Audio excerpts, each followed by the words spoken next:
Hi, this is the third video in a series on how to market study abroad, and in this video I'd like to talk about how we increase the value of what students do for travel and how we can do it for, as far as cost, little to no cost to the student. It's just taking ideas, connecting it with students early, and showing them avenues and options, and if they take it, great, and then they can run with it.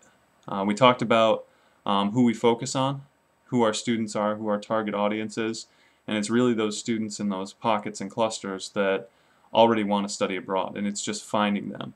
It's also getting out there and telling students about the option and hoping that it sparks some kind of interest for students who have never thought about it, but our real focus is going to be on the students who came in already wanting to do it.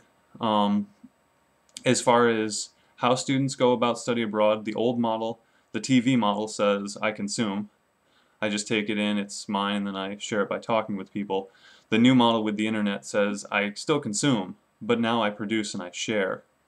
Why would students want to go through and produce and share anything? What's in it for them? And the answer is actually really simple.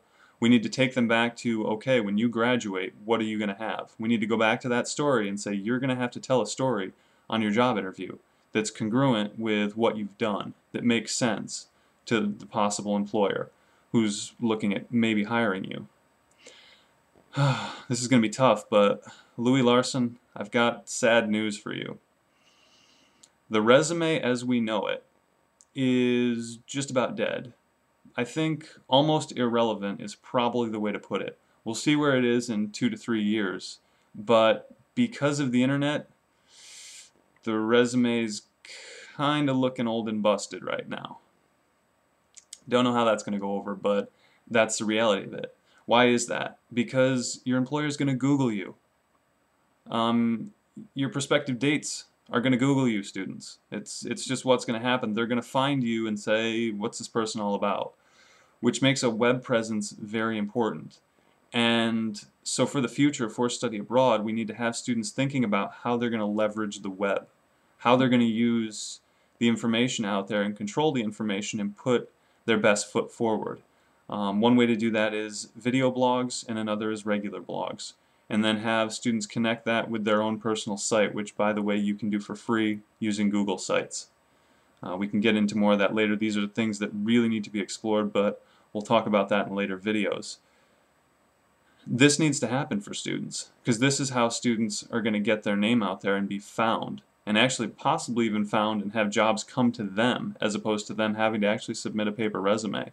The reality is the story of your work is just going to be online, and students need to be thinking about that with study abroad experience, because what a wonderful opportunity to differentiate yourself from everyone else, every other candidate for the job, is to show people where you've been and what you've done, the service projects you've worked on.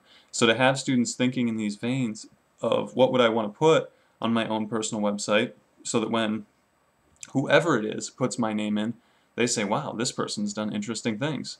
This person's the type of person who will innovate. This is the type of person who will change with the times and do what needs to be done and solve real-world problems as everything evolves.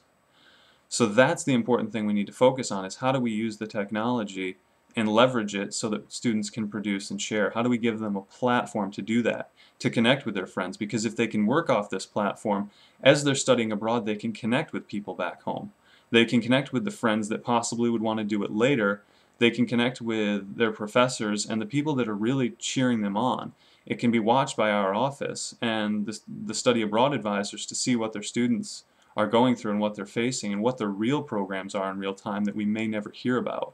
It'll make our programs stronger. It's a little scary because students can say whatever they want, but it also makes the study abroad office accountable for the programs and making sure the programs are running well. And if they're not, it's a real-time connect. So there's a downside to it in appearance on the front end, but really on the back end, this is what will sell programs. This is what will get our programs known.